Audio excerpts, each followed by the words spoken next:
দোস্ত রাকিব হাসান ব্রেকআপ হয়ে গেছে। এতক্ষণ কি চোখ বন্ধ করে থাকা যায় নাকি? আমি কিন্তু চোখ খুললাম। কি এমন জরুরি বিষয় বলো তো? আমার কিন্তু এক্সাম আছে। চোখটা বন্ধ করো, একটা সারপ্রাইজ দিব। কি সারপ্রাইজ? চোখটা বন্ধ করো না। আচ্ছা।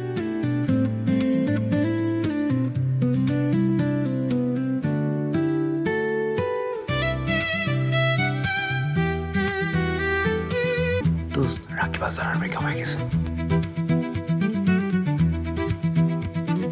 এতক্ষণ কি চোখ বন্ধ করে থাকা যায় নাকি? আমি কিন্তু চোখ খুললাম। এটা সারপ্রাইজ? এটা তো রবি। হ্যাঁ, রবি তোমাকে এই গোলাপ ফুল দিয়ে একটা ম্যাজিক দেখাতে চাইছিল, কিন্তু তুমি তো চোখ খুলে ফেললা, আর হইলো না। উফ, আমি গেলাম, আমার এক্সাম আছে।